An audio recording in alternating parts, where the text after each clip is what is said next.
Buenos días, soy Alonso Aguayo con Fe y Pensamiento Crítico. Continuamos con nuestra lectura del libro de Segunda de Samuel en el Antiguo Testamento. Hoy día nos toca leer el capítulo 20 y es un capítulo mediano corto, ¿ok? Estamos cerrando el libro de Segunda de Samuel totalmente sumergidos en la vida e historia del rey David. Lo que hemos leído antes, Joab reprende a David por favorecer a sus enemigos en vez de a sus amigos. Este es venimos leyendo por la interferencia aparente que hay entre que el enemigo es el enemigo y el enemigo es el hijo de David. Ha usurpado el poder, ha huido, han luchado. Pero David le dijo a sus generales: sean buenos con mi hijo. Pero al luchar lo encuentran y lo matan al hijo. Entonces David se pone muy triste y agarra al general de su hijo, que era el enemigo, y lo hace general de su propio ejército cuando es repuesto en el trono. Pide permiso a las tribus regentes, de hecho a todos, pero a la tribu regente, que era la tribu de David, que era la tribu de Judá, ¿no es cierto? Él venía de la tribu de Judá. Hasta que le dan la luz verde, convence a todos y lo ungen rey otra vez, porque al rey usurpador ya lo habían ungido. Entonces ahora hay que volver a aceptar que esté David. Y Joab reprende a David. Joab es el general del ejército de David, un gran general, pero ya han habido algunas cosas en las que ha hecho su voluntad y no la voluntad de su rey. David cambia a Joab por Amasa. Ahí es su general Joab. David lo saca y pone a Amasa, que Amasa era el general del rey usurpador. Simei, quien maldijo a David, es perdonado. Mefiboset rinde homenaje a David. Los hombres de Judá llevan a David de regreso a Jerusalén. ¿Ok? Simei, no me acuerdo ahorita quién era. Son tantos personajes, mi memoria es tan frágil, por eso requiero leer tantas veces.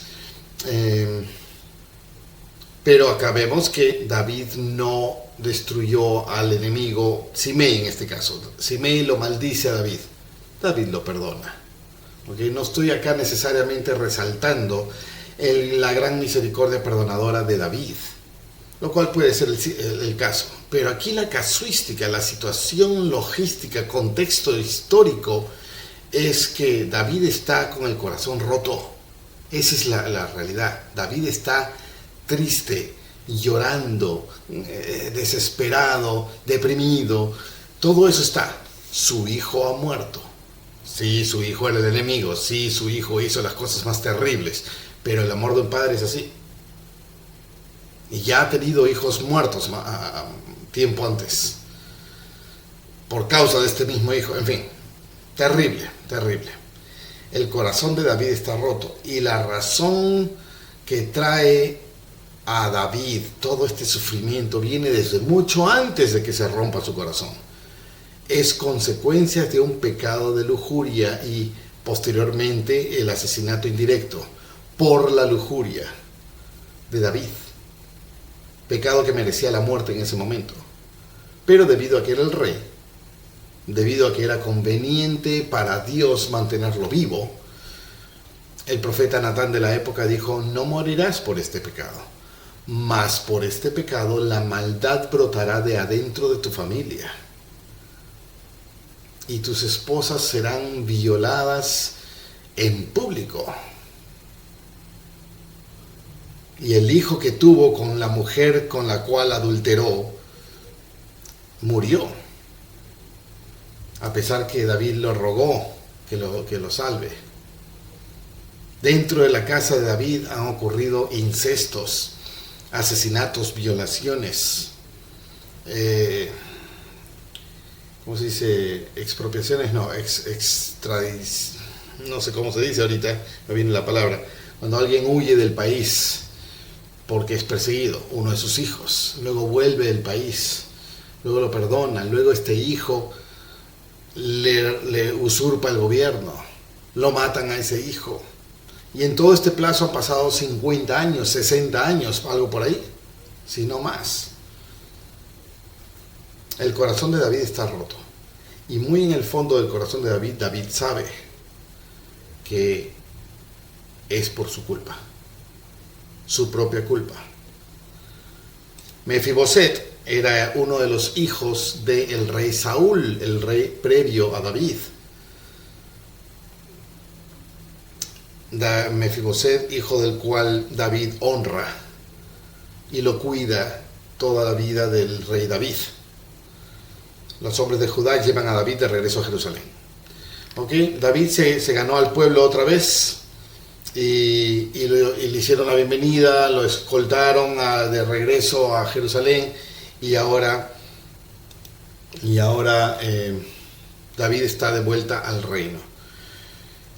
Se manifiesta aquí al final del capítulo, lo tengo marcado y comentado, que hay una evidencia separatista entre los judíos y el resto de Israel.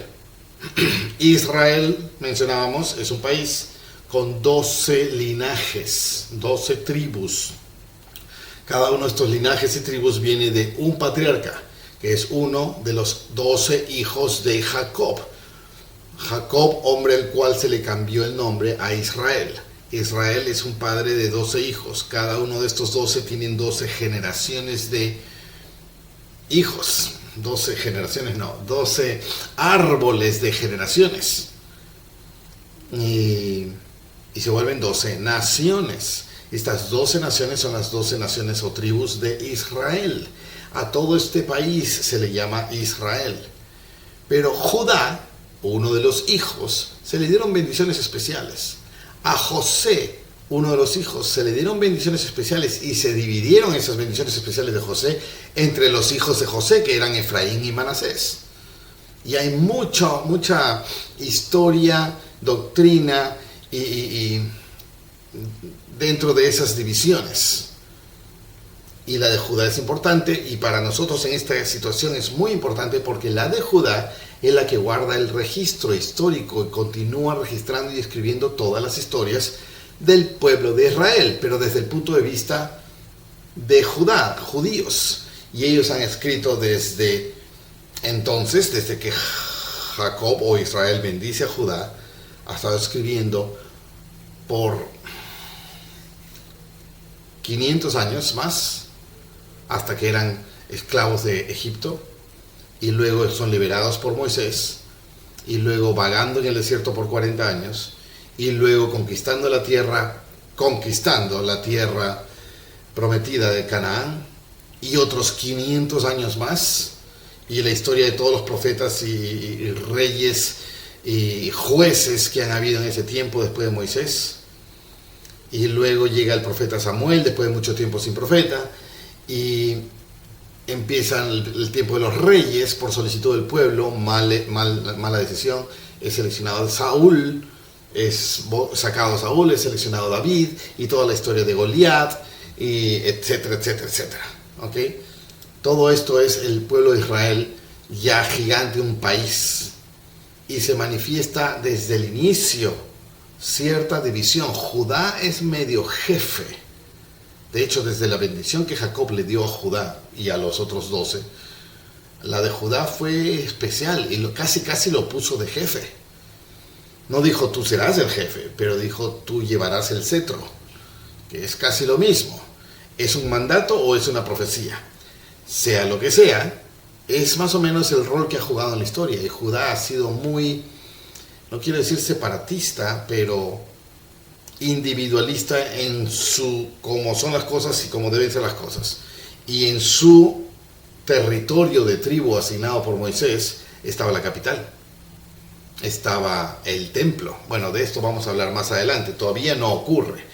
De hecho, la capital no fue capital sino hasta que llegó el rey David, 500 años después de Moisés, porque los israelitas no se atrevían o no podían vencer a aquellos pueblos que tenían que vencer para obtener toda esta tierra prometida, y en vez de vencerlos, empezaron a convivir con ellos y a mezclarse con ellos y la cosa se hizo una sopa de letras que no era la intención de Jehová. Ya hemos leído todo eso. Aquí se manifiesta con claridad y para futuro entendimiento en futuros libros y capítulos que Judá y el resto de Israel casi se crea un cisma. No es un día que ocurre de pronto una separación, sino es un proceso largo y por generaciones en los que estos se van separando cada vez más, hasta el punto de la guerra y la mutua invasión y destrucción. Ya llegaremos a eso. ¿Okay? Aquí es donde vimos que ya hay una evidencia separatista entre los judíos y el resto de Israel. Cuando David lo retornan al reino, pero fue por la voluntad de la tribu de Judá que entró el rey. A pesar que todas las otras tribus o el pueblo de Israel ya quería que David entre, pero no entraba si la tribu de Judá no aceptaba. ¿Y por qué? ¿Y por qué? Y se decían cosas terribles un grupo a otro. ¿Okay? Un problema político-social. Muy bien, así terminamos el capítulo 19. Ahora entramos al capítulo 20. Y dice: y acaeció que se encontraba allí un hombre perverso, que se llamaba Seba, hijo de Bicri. Ya hemos hablado de Seba, hijo de Bicri. Lo habían estado persiguiendo, me parece, ¿no es cierto? Bueno, tal vez me estoy confundiendo.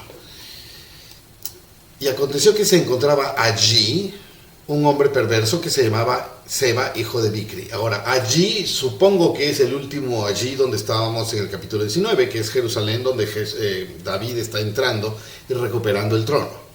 Supongo que es ahí, a menos que nos diga algo diferente. Este Seba, hijo de Bicri,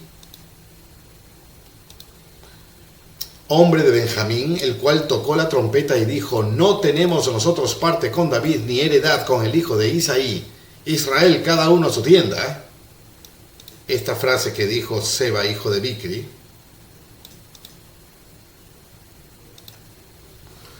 esto no lo hemos leído por acá. Vinieron los hombres de Judá y todos los hombres de Judá de Israel, porque es nuestro pariente, más vosotros nos dejáis. Respondiendo Israel dijo Judá: nosotros creemos en el rey 10 partes. Nosotros tenemos en el rey 10 partes, las 10 tribus, y en el mismo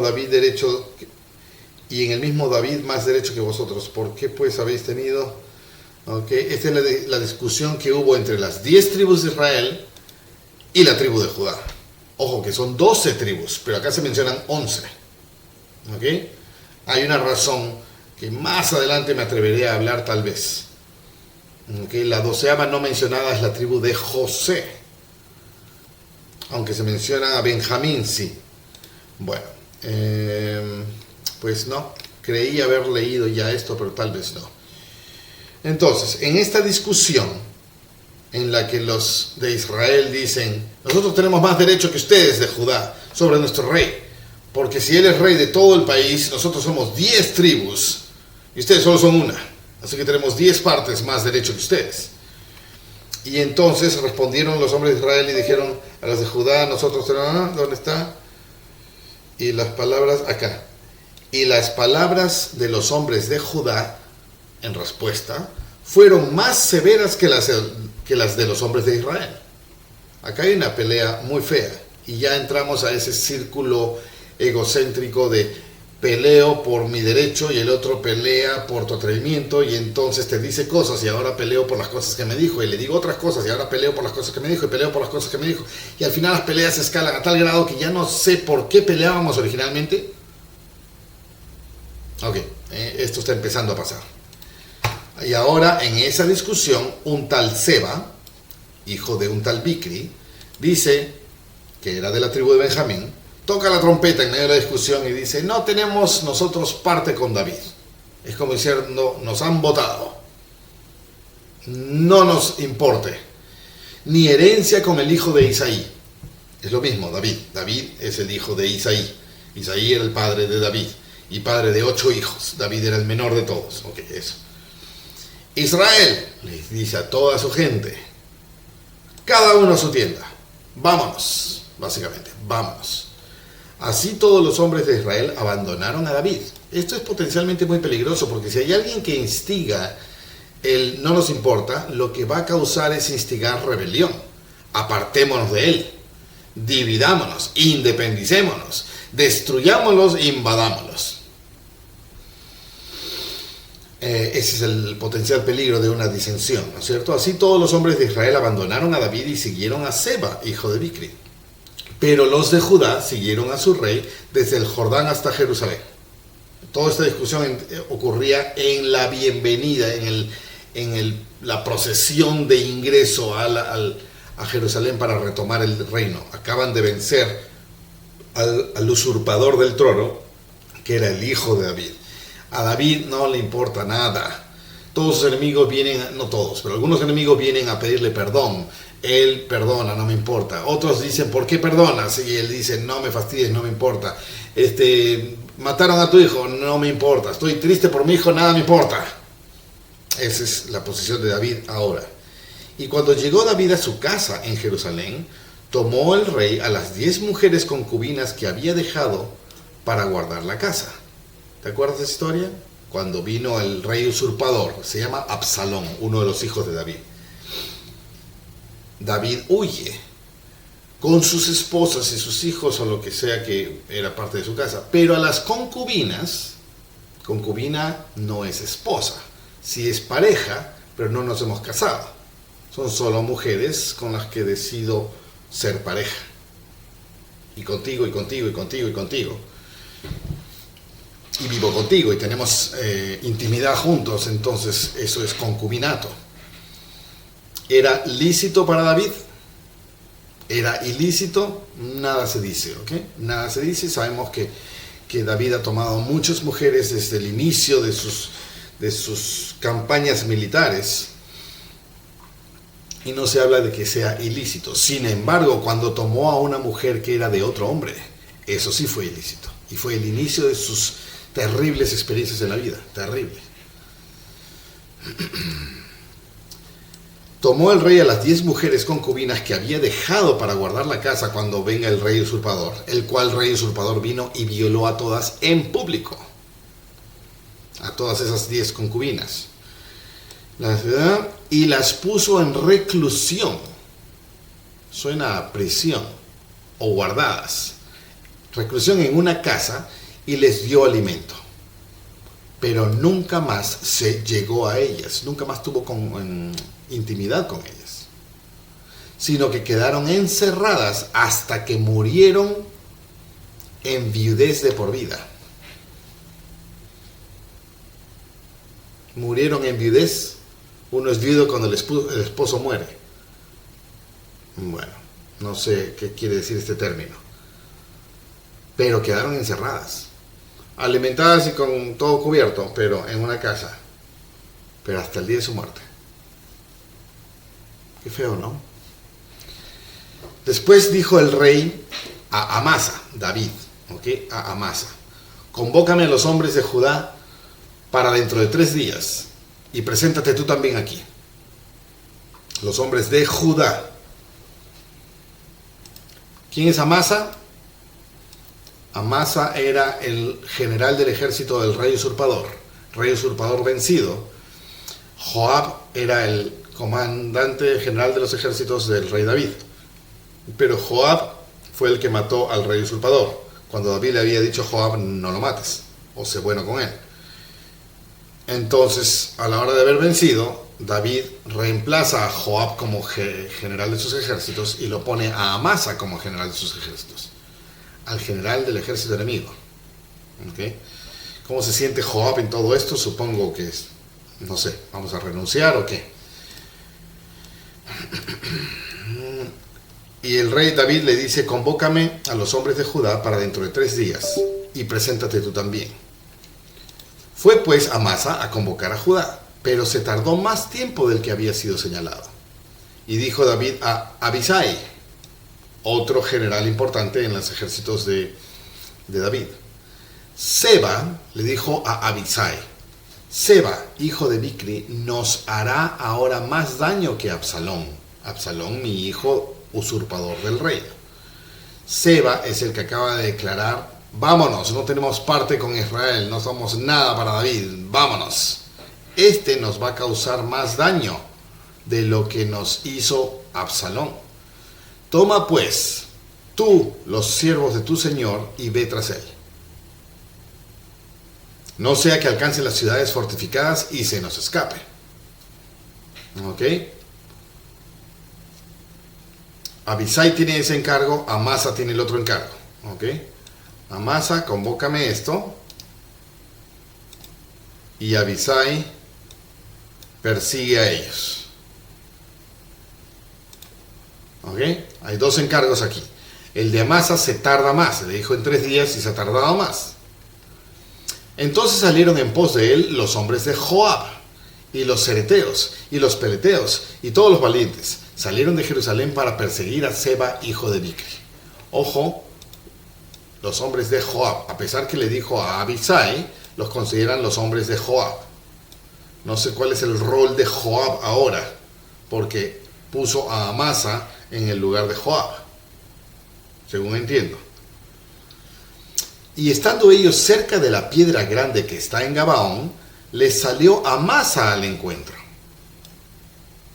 ¿Qué hacía Amasa ahí? Si Amasa tenía que convocar a los judíos para una reunión en la que él también debía estar. Ahora bien, la vestidura de Joab, la vestidura que Joab tenía puesta, le quedaba ceñida, apretada. Y sobre ella llevaba un cinto con una daga envainada y sujeta a sus lomos, la cual, cuando él avanzó, se le cayó la daga.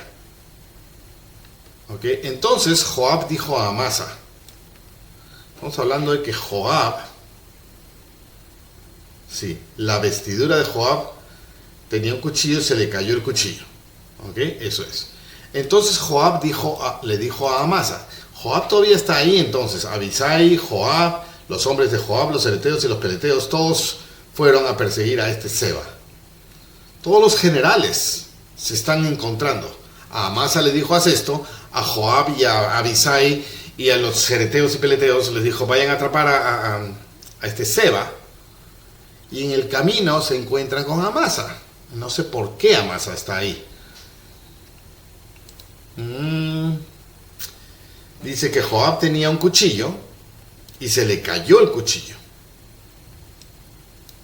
Entonces Joab dijo a Amasa, ¿te va bien, hermano mío? Sabemos que Amasa ha sido escogido para reemplazar el puesto de Joab. Y tomó Joab con la diestra la barba de Amasa para besarlo. Con la diestra, la barba. Supongo que es un hábito social, no sé. Besarlo, este saludo que se dan. Y como Amasa no se cuidó de la daga que Joab tenía en la mano, no se le había caído, la cual cuando él avanzó se le cayó. Aquí dice se le cayó. La vestidura de Joab con un cinto con una daga envainada y sujeta a sus lomos, la cual cuando él avanzó se le cayó. Entonces ya no la tenía, pero ahora dice que la tenía en la mano. Y como Amasa no se cuidó de la daga que Joab tenía en la mano, no se le había caído, este le hirió con ella en la quinta costilla y derramó sus entrañas por tierra y cayó muerto sin darle un segundo de golpe. No, sin darle un segundo golpe. Por la quinta costilla, o sea, directo al corazón. Si estoy agarrándole la barba con la derecha, la diestra, entonces con la izquierda, no voy al corazón, ¿no es cierto? Voy al otro lado. Pero arriba. Y de ese solo golpe, cayó muerto. Después Joab y su hermano Abisai fueron en persecución de Seba, hijo de Bicri. Ok. Esto es traición interna, ¿no es cierto? Está bien, Joab no le agrada a Amasa. Está bien, Amasa era parte del enemigo, pero el rey lo escogió. Joab está tomando las decisiones en sus manos. Joab está tomando las decisiones en sus manos, aún sabiendo que las decisiones de su rey, a quien él sirve, son diferentes. Ya no hay Amasa. Y uno de los hombres de... ¿Por qué Amasa se presentó ahí en esa... no sé? Y uno de los hombres de Joab se puso de pie junto a él diciendo: cualquiera que ame a Joab y a David, siga a Joab. Y Amasa, o sea, acá hay un momento importante. Todos los que estamos siguiendo a Joab y a Abisai, estos generales, de pronto vemos que un general mata al otro. ¿A quién estamos siguiendo? ¿A nuestro rey o a nuestro general? Si no estoy de acuerdo con mi general, ¿debo ir y acusarle al rey? ¿O debo dejar de seguir a mi general? O si sigo a mi general, ahora estoy yendo contra mi rey también, porque mi general está haciéndolo. Entonces alguien trata de poner orden acá. Cualquiera que ame a Joab y a David, siga a Joab. Siempre se requiere un líder para decirle a los liderados qué hacer, ¿no es cierto? Los liderados son ese estilo de carácter de persona mayoritaria que necesitan que se les diga qué debo hacer. Y Amasa yacía revolcado en su sangre en mitad del camino. Y viendo a aquel hombre, que todo el pueblo se detenía a mirar este cuadro terrible. Estamos hablando de cientos de personas, si no miles de personas. Esto ha ocurrido allí entre los generales, no todos lo ven. Sigamos nuestro camino, y al caminar todos están mirando a Amasa muerto. Uno de los generales, ¿qué ha pasado acá? El pueblo se detenía, apartó a Amasa del camino al campo y echó sobre él una vestidura, lo tapó, porque veía que todos los que venían se detenían junto a él. Si no queremos que se nos revele el grupo, mejor que no sepan mucho. Una vez que fue apartado del camino, pasaron todos los que seguían a Joab para ir tras Seba, hijo de Bicri, para continuar con la misión de perseguir a este Seba sedicioso. Y Seba pasó por todas las tribus de Israel, hasta Abel de Bet-Maaca, y todos los de Barim, y se reunieron y también lo siguieron. Se está creando un cisma acá fuerte. Va a haber una guerra fuerte. Y vinieron y los sitiaron en Abel de Bet-Maaca, y levantaron una rampa contra la ciudad, y fue puesta contra el muro, y todo el pueblo que estaba con Joab trabajaba para derribar el muro. Ya es guerra. Entonces, una mujer sabia, interesante, una mujer sabia dio voces en la ciudad diciendo: oíd, oíd, os ruego que digáis a Joab que venga acá, para que yo hable con él, desde el lado interior de la ciudad. Y cuando él se acercó a ella, dijo la mujer: ¿eres tú Joab? Y él respondió: yo soy. Y ella le dijo: oye las palabras de tu sierva. Y él respondió: oigo. Tanto misterio. Entonces volvió ella a hablar diciendo: antiguamente solían decir, quien pregunte, pregunte en Abel. Y así concluían todo asunto.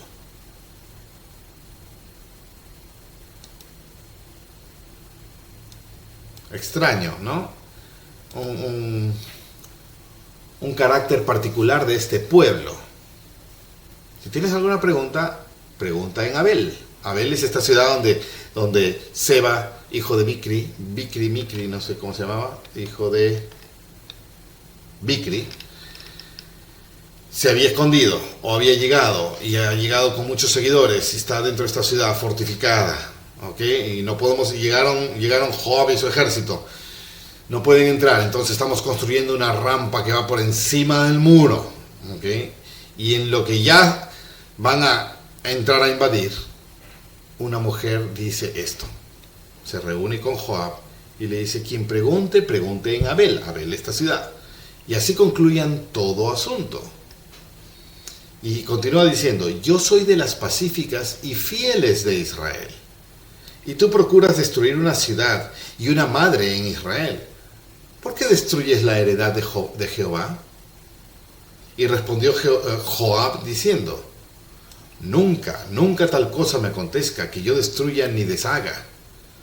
La cosa no es así, sino que un hombre de los montes de Efraín, que se llama Seba, hijo de Bicri, ha levantado su mano contra el rey David. Entregad a ese hombre solamente, a ese solamente, y me iré de la ciudad.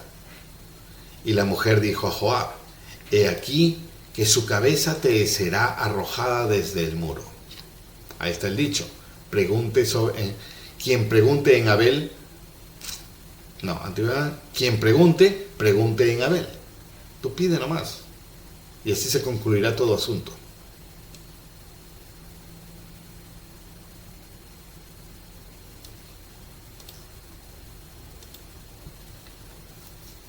He aquí que su cabeza te será arrojada desde el muro. La mujer quiere evitar que vengan y destruyan a todos por causa de uno. Y la mujer fue a todo el pueblo con su sabiduría. Esta es una mujer importante. No sé qué tipo de función ejerce esta mujer dentro de esta ciudad de Abel, pero es una mujer importante, con su sabiduría. Y ellos le cortaron la cabeza a Seba, hijo de Bicri, y la arrojaron a Joab. Y él tocó la trompeta, y se retiraron de la ciudad, cada uno a su tienda. Y Joab regresó a Jerusalén junto al rey. Se acabó la oposición de Seba, se acabó el general Amasa. ¿Qué le va a decir Joab ahora sobre Amasa? Así quedó Joab sobre todo el ejército de Israel. Otra vez, Joab sobre todo el ejército. Amasa era la amenaza para Joab. Y Benaía, hijo de Joiada, sobre los cereteos y los peleteos. Y Adoram estaba sobre los tributos, y Josafat, hijo de Ahilud, era el cronista. Y Seba era el escriba, otro Seba. Y Sadoc y Abiatar eran los sacerdotes. E Ira, el jaireo, también fue sacerdote de David. Aquí tenemos personajes que, trascendentales o no,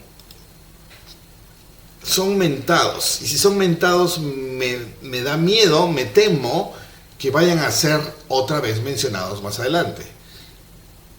Que para el escritor de esto tenga sentido. O sea, ya te lo mencioné, ya sabes de dónde viene y por qué, para qué pasó esto, lo que sea. Pero cuando lleguemos a eso, nos vamos a ver olvidado. Entonces, lo marco aquí porque hay varios personajes mencionados. Joab, Benaía como jefe de los ejércitos y de los pueblos de apoyo militar también, peleteos y cereteos. Adoram era el de los tributos, el IRS, la hacienda, el de los impuestos. Josafat, el cronista, tenemos un registrador de todas las cosas que pasan. Seba, el escriba es el que escribe, el cronista es el que cuenta, hace las crónicas. Sadoc y Abiatar los sacerdotes, Ira también era sacerdote, porque lo menciona. Ok, este capítulo no le saco gran provecho espiritual. Es un capítulo que nos mueve las piezas logísticas. Esto es lo que está pasando, así están las cosas. La historia de David es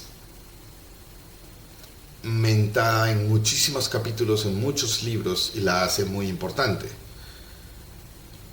Y meterse en la piel de David es un proceso agridulce, extraño,